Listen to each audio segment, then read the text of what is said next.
Hey there. Hey, this video is from my friend Azure.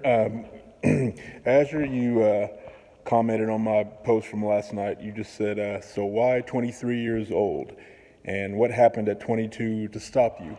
Okay, I'm at work. Got a few minutes. I'm going to try to make this as quick as I can because it's easy for me to oversay things and all that, and I don't want I just want this to be a few minutes long video, not 42 minutes. So let me try to do this as fast as I can. I don't have any notes. I just literally looked at your comment and I'm pressing record to respond. So why 23 years old? When I was 12, I started really just hating being alive. Most people wouldn't think that by the time you're 12 that you will go through some certain things that I went through. You might know I'm born and raised in Anderson, never been anywhere else. But even before the age of 12, I experienced a lot of real, actual racism. I'm not talking about, don't let me say that because you'll offend somebody. Before I was even 10, I had been pushed down and kicked by grown white men. How old was I? 9 or 10. I was riding my bike one time on 12th Street near Thayer Lane, just a few, not even 3 houses away from where we lived. And I could hear this car coming up beside me, coming up from behind. And so, I'm just a kid, so I get way over towards the grass to keep my tires on the road, because if you go too far, you go off the grass, most of the time you'll fall. And this was an older car, and it was getting louder and louder. It sounded horrible. This car got so close to me that their right side mirror almost touched my handlebars. And at that point, I got so scared, I looked over at the car and the driver. There were 2 grown white men. They both looked at me and said, "You effing dirty nigger," and one of them spit. It seemed like it was like a pint of the thickest, nastiest spit.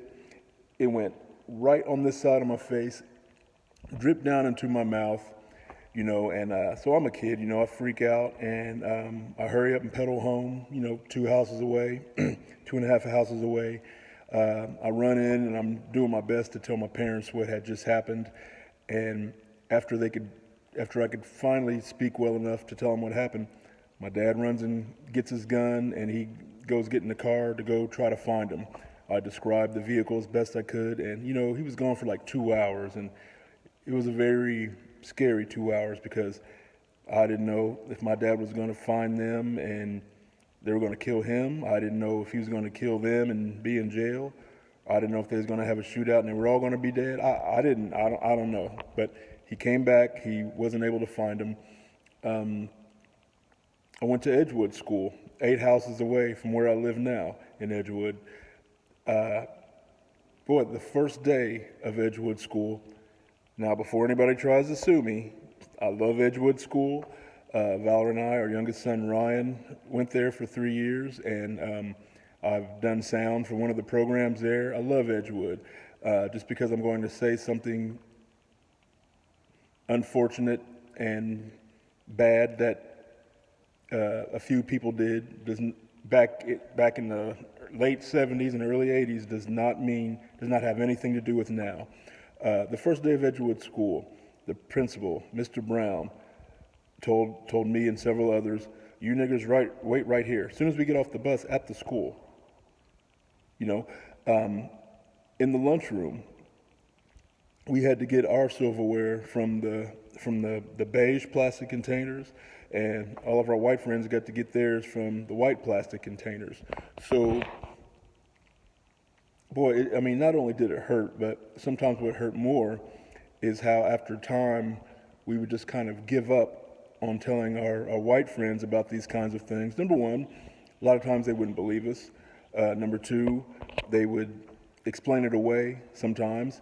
And then number three, we knew that if we kept going back and telling them about too many of these very real, actual things that happen to us all the time, that they may not want to be our friends anymore, or they may start to avoid us because they don't want us to bring them down. And so that's hard. You kind of run out of an outlet to vent, to be able to talk about these things with people that are your friends. And so that was hard. So I'm getting a little older, probably just a little bit before you and I met. I'm in junior high. I get introduced to something called heavy metal, and then punk rock and hardcore, which I loved. I loved it. Started dressing differently, and it was bad enough getting spit on and kicked by grown white men and all these other things that happened to me. And so many, and these things have happened to so many other black people throughout the years. But now I'm having issues with black people not liking me, calling me an Uncle Tom, a coon, a traitor, a sellout, calling me Jimi Hendrix, just because I'm listening to music that we probably helped innovate anyway. I mean, they hated me. I had a summer where I could not leave the house for the entire summer for fear of getting jumped, just because I listened to different music and dressed it differently. And and talk different. Sometimes I would find out that I talk white. I still don't know what that is, Azure. I don't know what that is. I mean, you pronounce the ing. Does that mean you're talking white? I don't know. I could go on and on about that subject matter. So anyway, by the time I was 12, I had already, and believe me, I can go on and on with this, with more stories of racism that I experienced and other issues I experienced. So by the time I'm 12, I'm so sad and depressed. I remember riding my bike thinking of how I could time it. If I just time it, I could ride out into the street at just the right time and get hit by that truck, and I'd probably get hit so hard that I wouldn't even feel a lot of pain. I'd be dead quickly. I started planning stuff like that. I remember when I one time riding my bike to the library to try to research what's the best angle to put a gun in your mouth so that you'll kill yourself on the first try.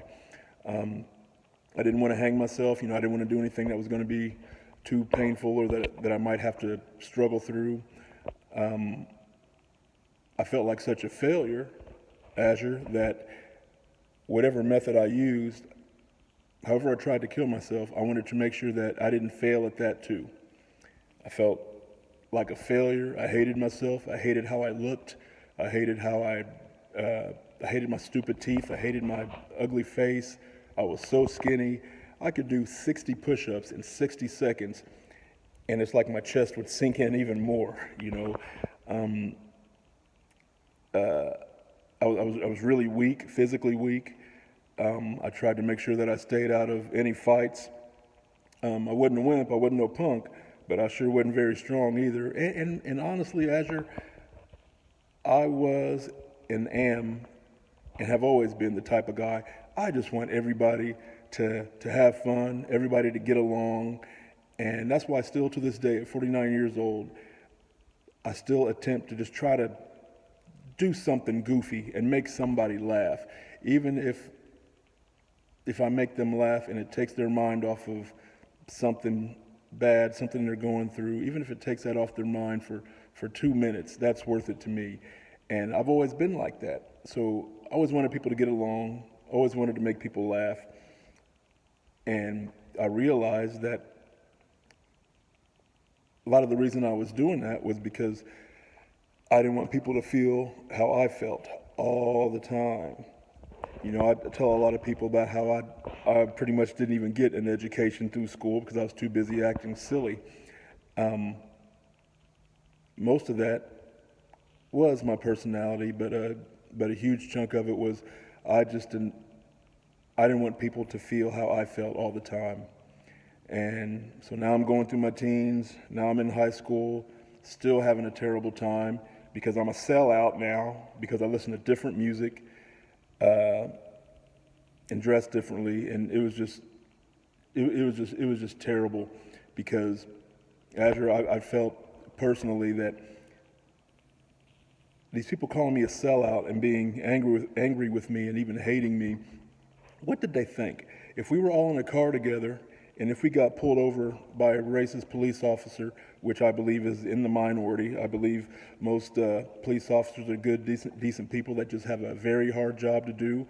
And hey, but anyway, what did these other people that hated me, what do they think? If we're in a car together and we get pulled over by a racist police officer, did they really think that the police officer is going to say, "Oh, you're Joseph Dixon, you're the guy in VBF, or you're the guy that listened to punk rock and thrash, you're okay, you can go"? No, I'm going to be beat, shot, or whatever right with them. How am I a sellout?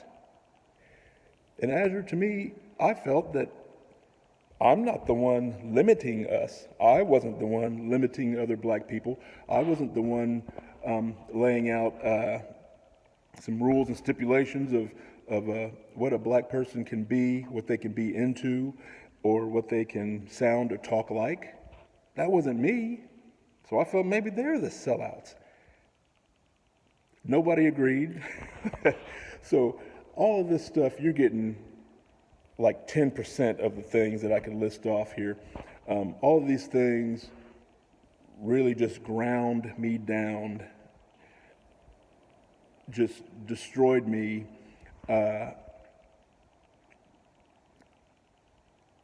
Boy, I can't, I've told the story so many times, I can't believe I'm getting stuck. But they just really destroyed me till one day I was a senior and it had gotten so bad that I couldn't even keep up the Joseph Goofy comedy act. Well, again, it wasn't really act because I am pretty goofy, but a lot of times I would do it to keep people off the scent. I didn't want anyone to know what I was going through and how I felt. My good friend Monica Bales, she knew. Somebody else knew. I can't remember. Leroy didn't even know. Leroy Morris didn't even know. It was a very hard, difficult time. I remember sitting in class as a senior, and the only way I can explain it, the feeling I had inside my body, I felt the cold that you feel as if you were dead. I felt like I was obviously alive. I was breathing. I'm looking at people in the classroom or at a show or whatever, but I felt completely, totally dead inside. Azure, it's kind of sickening, kind of sick saying it, but when I would hear stories in the news about someone that killed themselves, I would get this sick happiness. I felt like, wow, they did it. They got out of here.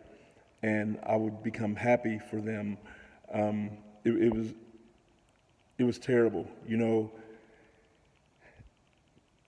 people that are on drugs, drug abuse, alcohol, other kinds of vices. To me, depression and the feeling of suicide is different because if you're an alcoholic or you're having an issue with drugs, you actually need some alcohol or some drugs to feed that. With depression, with what I was going through, the only thing that was required was that I be awake. As soon as I woke up, I was in the battle. As soon as I opened my eyes, I'm in the struggle. For me, my days didn't get any better until I went back to sleep again. Like I said in my post, I felt that I did not need a reason to kill myself. I needed a reason not to. And it is the most terrible and horrible, darkest place that I wouldn't wish on anybody. It is terrible. It became depression, and wanting to die became a lifestyle for me. So now I'm 20. It's worse. It's worse. It's 21. It's worse. I'm 22. And I'm remembering the promise, the pact, the agreement I made with myself when I was 12. When I was 12, I don't know why I settled on 23, but I came up with this thing that I am not going to stay here. I'm going to be gone before I'm 23. And I was sure going to stick to it. And, it's jacked up because most people think for me to feel this way at such a young age, I must be abused at home.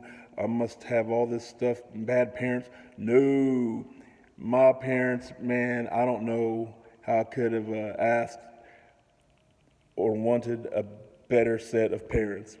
I talk to them almost every day. I love them. Sometimes I think I'm gonna just stop by for a few minutes, and I'm there for 5 hours and don't even want to leave. They are so funny. Any comedy, any silliness that I have is I got it from them.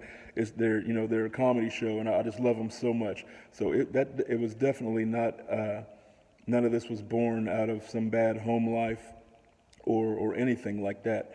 It was just the very real experiences with racism and the issues I began to have with some black people that, I don't know, just felt that I was a sellout or something because I liked music that was different from the music they listened to. Yeah, I don't know either, but that's the way the pickle squirts on that one. So anyway, now I'm 22. I am going to do this. I'm going to kill myself. It was, I believe it was July. Me and my friend, you might remember Louis DTN and Marla Ruth. We were going to go see some bands in Indianapolis. I don't know, Azure, if you remember that Toyota minivan I had with a bunch of stickers on the back.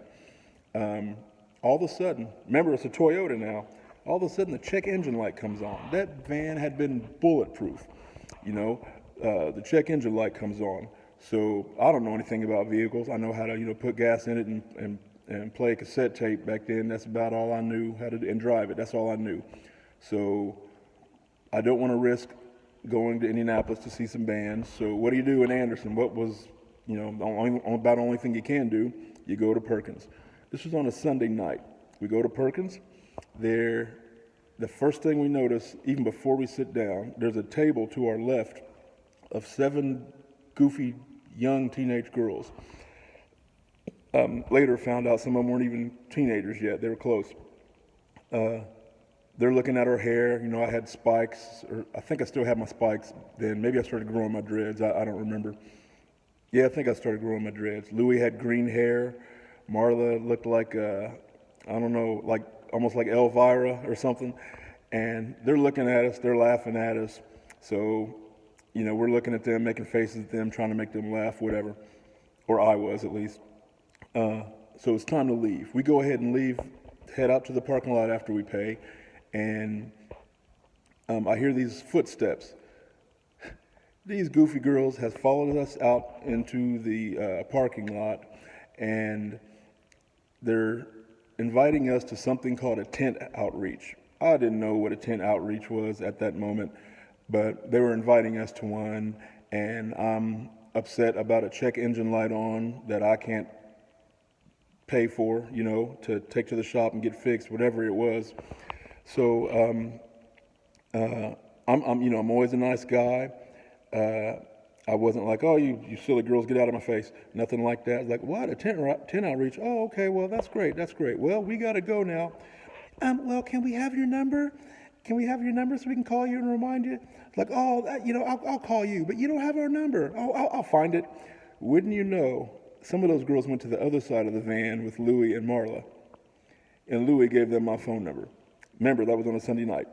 Monday, I get home from work, from Enterprise Rent-A-Car, and there were 5 messages. 5 of these, remember there were 7 girls. 5 of these girls left messages inviting me to this thing.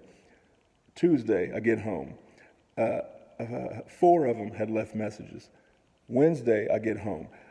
6 of those 7 girls had left messages reminding me that this tent outreach thing starts the next day, Thursday. So I get home from work Thursday. 4 of them had left messages. And now I'm thinking, you know what? I don't want to break these girls' hearts. I don't want to, well, I didn't mean it to sound like that, like I'm just some great guy or something, but I remember wondering, I wonder if they've told other people, yeah, this guy with the hair and his leather jacket, he's coming. Yeah, no, we really met a guy like this, and his friend has green hair. So I'm thinking, you know what, I'm just going to make a quick appearance because I have to go to a rehearsal in Indianapolis. I went to this thing. I'm getting close and I see the tent. Then I realize, okay, this is a church, some kind of church function. I don't want to have anything to do with that or those kind of people. So maybe I'll just keep driving on by. No, two of the girls were standing out there waiting on me, or looking for me, I mean, and they see me and they point. And then you hear, I can see them motion like, he's here, he's here. So I'm caught now. So now I gotta go. I have to like actually park. So I'm figuring that I'm going to be greeted by a bunch of stuck-up church people who are going to look at me and, you know, think I'm some kind of demon-possessed whatever. But you know, it wasn't like that at all. It wasn't like that at all. People came up shaking my hand, giving me hugs. Here come a plate of food. Here comes another plate of food. And then I got these really good cookies. I still can't remember to this day who made those. Or was it Monica Smith? I can't remember. Somebody made some real good cookies. And I decided to stay for a little bit. And that little bit turned into I stayed too long. Because remember, I'm supposed to be at a rehearsal. Azure, do you know that I stayed for this whole tent outreach session this night? I stayed for the whole thing. So now I show up at rehearsal like 2.5 hours late. They're mad, but whatever, we still rehearsed and got through with it. Friday, I get off work. These girls have left messages again because the tent outreach went from Thursday, Friday, and ended, and the last part of it was on Saturday.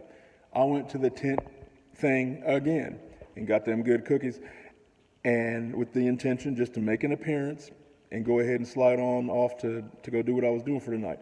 I stayed for the whole thing. Then, I don't know now. I don't know. I'm just going like outside of my mind now because Joseph Dixon, for a third night in a row, drove to a tent outreach on purpose for a third night in a row. Stayed for the whole thing. And for some reason, I got up the next Sunday morning and drove to that actual church on purpose. I parked way in the back by the dumpster in the back of the church, and there was a point where I remember thinking, you know what, I'm not gonna do this. Nobody was there yet. I was just about to start the van back up and leave, and then somebody showed up, and they see me, and they start walking right back towards me. So I'm stuck now. So I ended up going in and went to my first church service in a building that is. That I had went to on purpose. I've been to a few churches before, but you know, of course, I didn't care about it, thought it was silly. I even sang in a church choir when I was younger. I didn't know what I was really doing. I just knew, you know, I was having some fun running around behind the sanctuary when nobody was looking. But anyway, another Sunday went by, Azure. I went to another church service. Then another Sunday went by. I went to a third church service on purpose. I was so, I don't know if the word is confused, maybe, I don't know. I didn't really know what was going on inside me, but for some reason I'm going to this. I still don't understand much of anything at all. Azure, don't you know that next week, Saturday, 6 days later, that was the night that I had planned to kill myself because my parents were going on a cruise, which, you know, I think that was the first time they'd been on a boat other than when we all came here from Africa. But other than that, they had gone on a cruise, and so that's when I was going to do it. See, Azure, when you get as far down as I was, you don't have any second thoughts about killing yourself anymore. I remember putting the gun in my mouth and being happy. I had a sick smile. No hesitation. My arms weren't shaking. Wasn't nervous. I was almost pleased. It was like a sick happiness. What's the word I'm looking for? It was almost joyful that any second now I am going to be out of here. Now, I've told this story a lot of places through the years, and I'm just going to say what happened. It might not make sense to you, but this is exactly what happened.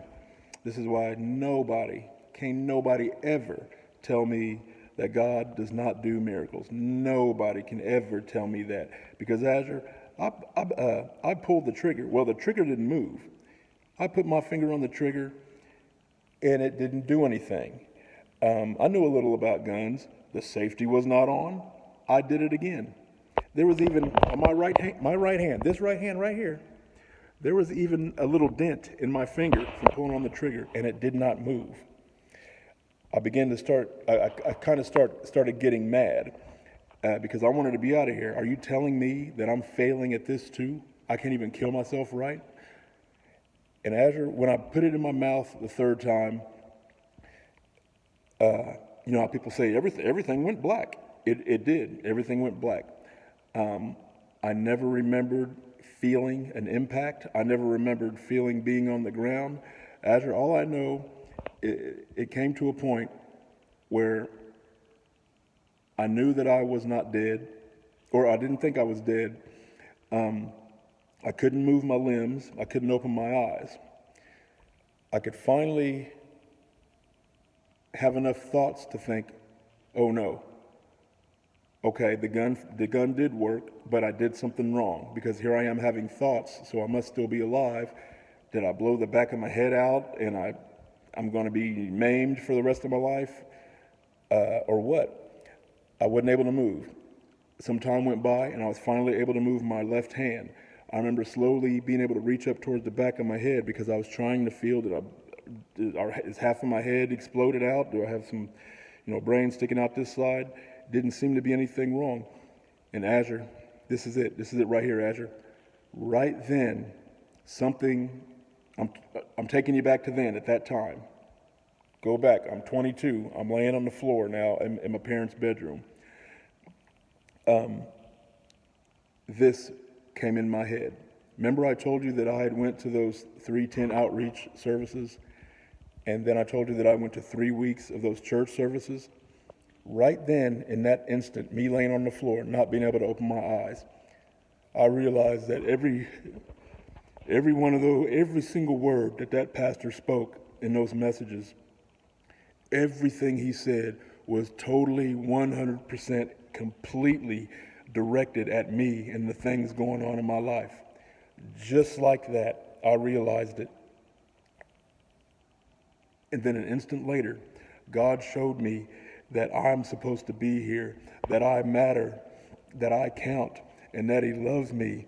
And right then, Azure, right then, I heard some birds chirping. Right then, I slowly began to be able to open my eyes, and I saw the clock, and it was 5:38 a.m. Now, Sunday morning. I was finally able to get up. The gun is laying on the floor. I'm freaking out. I hurry up and wipe it off with something, and I put it back where it goes. I sit back on the corner of my parents' bed. I'm shaking. I'm crying. Something was different. I couldn't explain it then. Something was different.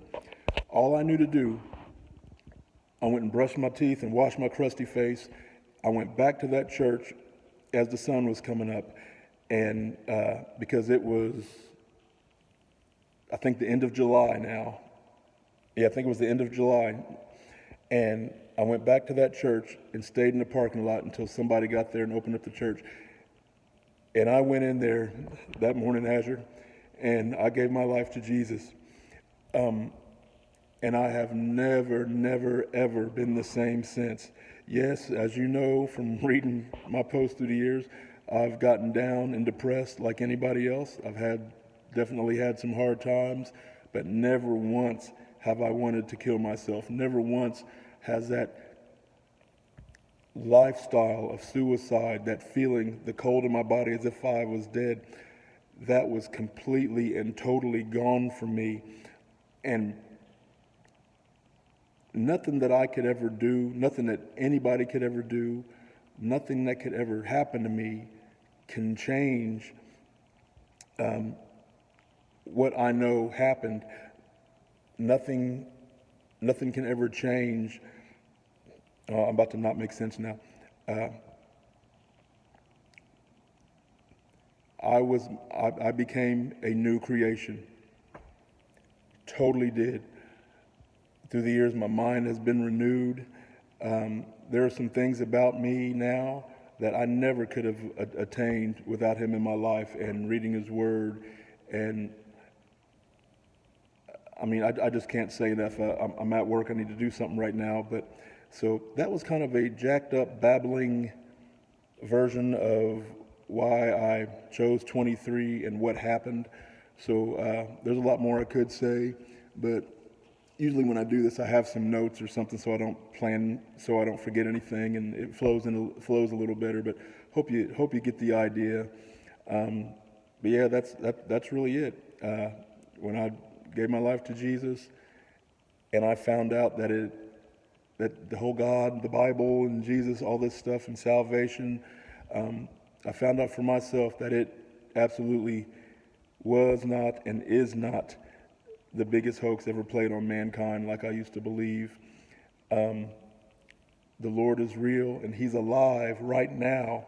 And like I said in my post, anybody out there that read my post or maybe watching this video, if you're struggling in any kind of way, maybe your issues aren't anything like mine, I don't know.